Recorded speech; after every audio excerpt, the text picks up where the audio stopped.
প্রিয় ভিউয়ার্স, আজকে আমি আপনাদেরকে দেখাবো শীতের দিন রাতের বেলা আম্মু আমাদের জন্য স্পেশাল কি রান্না করলো। তো দেখতে পাচ্ছেন এখানে আছে বেগুন ভাজি, তারপর সালাদ এবং এখানে আছে সবজির খিচুড়ি। এখানে প্রত্যেকটা জিনিসই কিন্তু একটু স্পেশালভাবে রান্না করা হয়েছে। যেমন সবজির খিচুড়িতে আপনার যে সবজিগুলো দেওয়া হয়েছে সেগুলো কিন্তু মাংসের যে মশলাগুলো ছিল সেগুলোর সাথে মেরিনেট করে তারপর রান্না করা হয়েছে। এবং এইখানে যে বেগুন ভাজিটা দেখতে পাচ্ছেন সেখান থেকেও কিন্তু বেশ ভালো একটা স্মেল আসছে, যেটা আসলে বেশ কিছু মশলার দেওয়ার কারণে। আর দেখতে পাচ্ছেন এখানে ছিল গতকালকের কিছু মুরগির মাংসের তরকারি এবং এখানে আছে মূলা।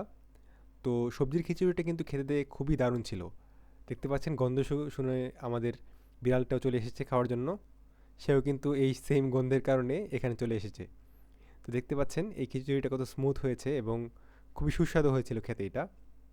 তো আপনারা যদি এইভাবে দারুণ খিচুড়ি রান্না করতে চান তাহলে আপনারা প্রথমে মাংসের মশলা দিয়ে সবজিগুলোকে মেরিনেট করে রাখতে পারেন।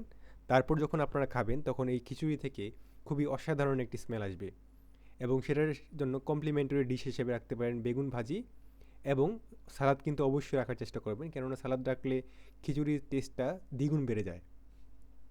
যদি আপনারা জাস্ট সালাদ এবং আহ, এইভাবে খিচুড়ি দিয়ে খান তবুও কিন্তু আপনাদের টেস্টটা খুবই দারুণ লাগবে। দেখতে পাচ্ছেন আমরা খাওয়া শুরু করেছি, খুবই দারুণ লেগেছিল খেতে। তো ভিউয়ার্স, ভিডিওটি আজকের মতো এই পর্যন্তই। ভালো লাগলে কমেন্ট করে জানাবেন এবং সাবস্ক্রাইব করে পাশে থাকবেন। আল্লাহ হাফেজ।